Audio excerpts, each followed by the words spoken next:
你的包掉了。嘿，我的包怎么会掉啊？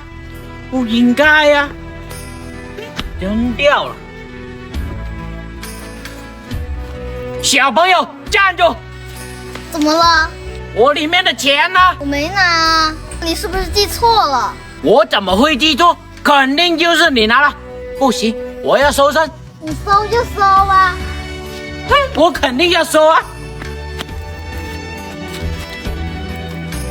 哎呀，不见了，难道还长腿飞了不成？哎呀，今天还真倒霉！哎呀，